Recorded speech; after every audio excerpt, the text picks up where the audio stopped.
kibuga Santiago Bernabeu bariko baravuga yuko kiza kuba cugaye mu masana mu meza cyane mu buryo bugaragara nko bacugaye no kubindi mikino igiye itandukanye turibuka ko bigeze kuba bacugarara ku mukino wari wa El Clasico w'ino saison bo Claudio Bravo equipe ya Arsenal ije gutembera mu gihugu cy'ubu cha Spain barabizi ko batsinze ibitsindo bagera kuri 3 kubusa barabizi ko bagiye ku kibuga kigoye imbere ko ziza gushika ku mukenyero ku mamenyereza baza kuba batangura imbere yuko ziza kuba tugira vyituganira ko ku majambo abamenyereza bamaze kuba bavuga kuva ku munsi weje equipe ya Arsenal igomba gukora iki baze mu buryo bumeze gute bameze gute mu mutwe ku kibuga Santiago Bernabeu bona apologize ubivuze neza cyane equipe ya Arsenal ikintu cyambere wabwirizwa kuza yiteguye canke ikaza gukora Arteta niwe yakivuze neza ati jewe ndaje muri Espagne Santiago Bernabeu nje nkuko urukino twatsinze bigaragara ko ataco twakoze ati twe tuzi ko match za guhitangura no munsi yes match bisa nkuko baza kwitangura umunsi bivuze ikirere equipe ya Arsenal n'ukuri ni equipe twabonye equipe ikomeye equipe ifite icizere equipe yamaze imyaka 3 yari equipe iri sude equipe yamaze imyaka 3 iriko yiruka kuri Premier League birangira itayirose none no muri no mwaka iriko bandanye igenda ishirako bivuze iki ni ya equipe ifite icizere aka karirimbo sesore meilleures equipe kayifa Champions League abafana baragakumbuye nimba naho bataratwara iyo coupe wumve ko bafise icizere cyo kuvuga ati tumanutse Madrid kandi tuje gukina urukino rushasha rutandukanye n'ivyo twakenye bivuze iki rero ni kuri no mugoroba tuza kwitegura urukino rukomeye tuza kwitegura urukino rurimo igitesi ubundi nabonye ivyara bibaye kuri no mugoroba ushize ni equipe ya Arsenal nibaza nayo ko byayigishije cyane vyotuma ku mukenyuro bateguye gukenyura bongeza ko kandi kantu kabige ya Bertrand ku munsi weje wa kabiri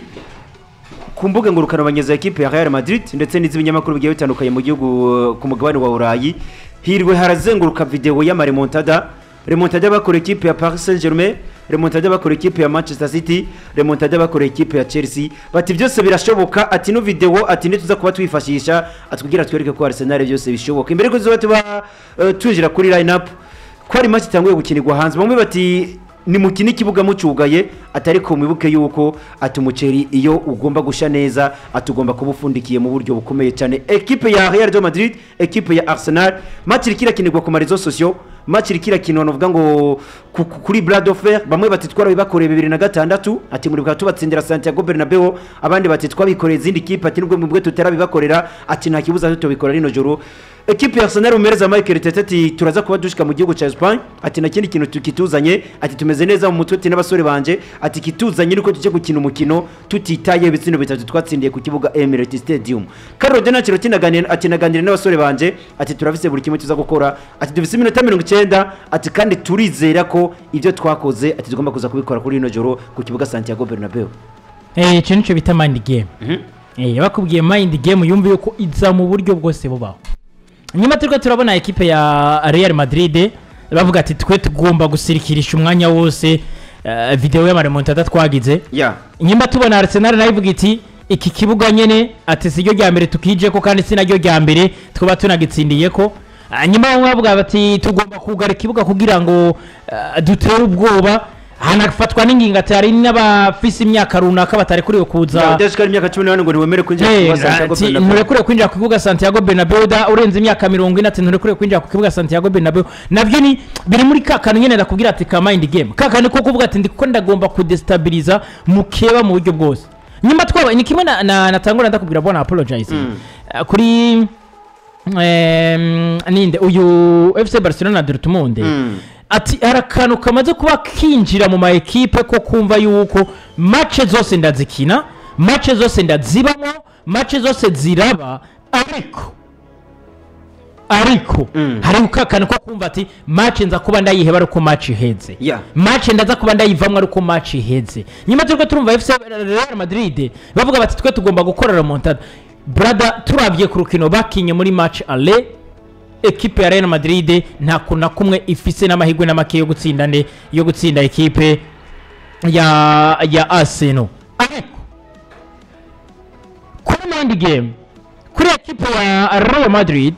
imaze kubinabikora katari gake imaze kubinabishikana inshuro nyinshi imaze kuba yerekana yuko ego turahari ego turiko turabikora ariko uwo munsi bagomba kuzanamo ku kantu kuko barabizi neza cyane ko bariko barahura na ekipe ya Real Madrid ya bariko barahura na ekipe ya Arsenal nayo imaze igihe iri kiraza iduza nivo uko nivo batanguye ko bageze 2020 siyo nivo bafise bageze 2025 byerekana ko nabo bamaze kuba bagira ku kantu bamaze kuba biremamo. Arsenal Mikel Arteta ati ngomba gukora akazi ngomba kubamwo mu bintu byanje ati twarabatsinze ale ati twe dusipoza yuko no munsi tuzakoza ari 0-0 byerekana ko nabo yabonye match zo ku munsi wejo Jean yamaze kubona match nyinshi ushobora kuza wijeje kuri match equipe ikaza kubigugirirane equipe ikaza kuba ina profita ubwo bwijejere bwawe ibintu kaza kuba bigenda uko utari wite zero muri sangi novuga yuko ni mind game bariko baragerageza bamwe na bamwe gukura abandi muri mood ya match akugerageje kuraba amajambo ya Real Madrid za remontada zarakozwe abandi banatumye kwitwa Toni Kroos ngo zakora kuri Santiago Bernabeu byerekana abo ba legend bariko barazana ku kibuga abo bakinyi bagize byinshi batora kwa Real Madrid nabo bari muri ba bantu bashobora gutuma equipe nayo yumva iri motive equipe nayo yumva imeze neza cyane naco kica kwa equipe ya Mikel Arteta nabo ako kantu ko kumva ati twe twarabikoze match ali n'ubu tugomba kubikora ati none twe tuzakuza ku kibuga tuzi neza cyane yuko ari nka 0-0 navyo bishobora kuba byiza gusumba rero muri rusange novuga ko Real Madrid equipe ya Arsenal navyo bishobora kuba byiza cyane gusumba kandi kubara ro kuba match ikomeye gusumbya match twari twiteze ndavuga nka ngiye twabonye muri match ale tukabona ariko match imeze neza cyane tukabona match iri ku rwego rumeze neza cyane muri rusange novuga ko Arsenal ishobora kugenda ku kibuga yitwaye nkuko babivuga ati twe tugomba kubikora neza cyane ni nako equipe ya Real Madrid nawe ivuga iti natwe dushobora kuzanira remontada ibintu kabana kugenda bimeze neza cyane ni equipe ya Real Madrid ni Carlo Ancelotti ku munsi w'iki kinyamakuru Marca ca nyeguruye umukenyero agomba gukoresha kuri uno munsi ndagomba tuganire kuri basore bagira kuri babiri mu masegonda make umukenyero nawe nyiteye ubwoba Dani Ceballos ati turaza kuba dufata risk ishoboka cyane ati dugutereke mu kibuga David Alaba kugarukanwa kuri gatatu biraza kuba bimeze gute Dani Ceballos David Alaba nagomba twiganire kuri bano basore bagira kuri babiri bagarutse muri squad gufasha ikiha ya Real Madrid urabona ko baza kuba bagira icyo bafashije umumenyereza kimeze gute Carlo Ancelotti nubundi ndagaruka kuri Chakini nyine bona apologize ya nabivuze muri match ariko nagira Ferland nabivuze muri match are kuri David Alaba David Alaba nta kibazo kirimo ariko eske uraza kumwasosiya nande egari kuri gatatu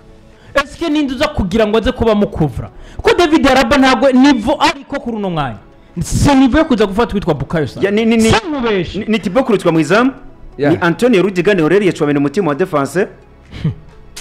ni Raúl Asensio kuri numero 2 ni David Alaba kuri numero 3 Jude Bellingham Dani Ceballos Fede Valverde hagati mu kibuga Kylian Mbappe Vini Junior ndetse na Rodrigo Goes buri none equipe ko yama itsindwa abonye naribo bariyo oya sinkubeshe ariko sinkubeshe yavuze ngo ndafise nyimba fashe Fede Valverde akamugarukana hagati mu kibuga hari ibintu nkunze kuba mvuga bona apologize kugarukana witwa ninde Dani Ceballos nanje ni ibintu novuga ko vyo bari vyingira kamera kwa equipe ya Real Madrid kuko yaribuze playmaker nimero 8 yajya mu kibuga yarabuze play kwa equipe ya Real Madrid narabuze no muri match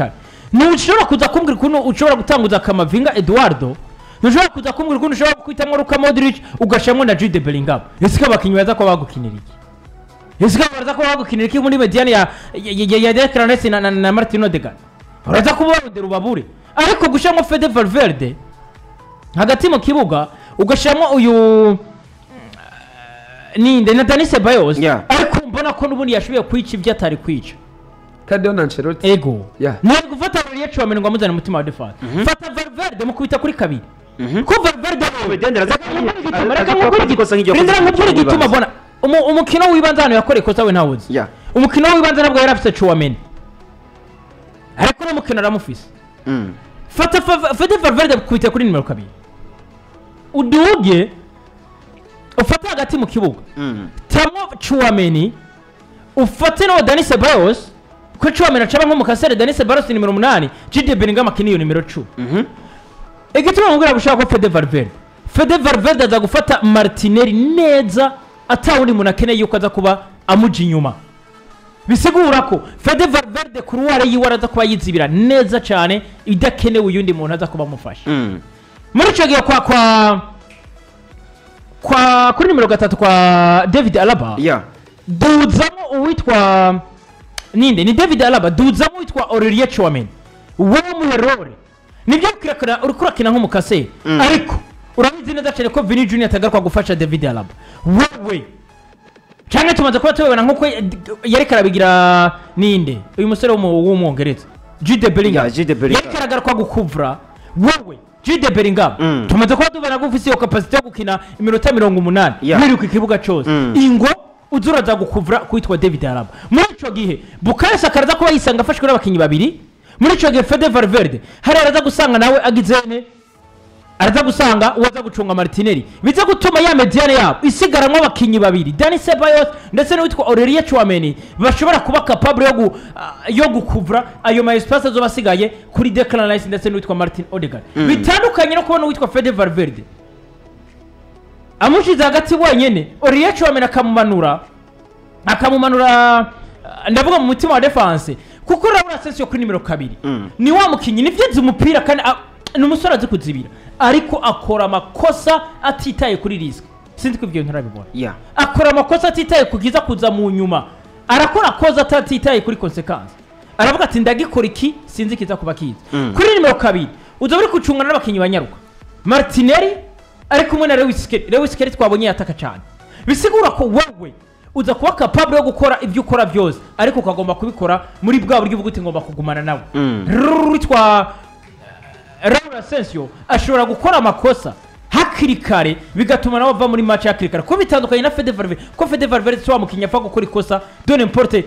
kero kaje canke opportunity yigaragaje ngo apfa gukora ikosa ko numwe mu bakinyaze kuzibira azi kunyaruka kandi ari plus technical na ari plus for rapport y'uwitwa Martin kandi afise n'uwo mutwe akoresha cyane witwa Fede Valverde rero muri rusange abo bakinya bapanze mu bwo buryo azobahaye akaryo ko gukina imbere ya trio d'attaque tutitaye kugaruka kwabo Vinicius Junior, Rodrigo Goes ndetse na mugenzi we Kylian Mbappe muri ico gihe dushobora kubona equipe nayo ariko kuri Arsenal sinkubeshe Arsenal nimwe muri equipe tumaze kuba tubona irakina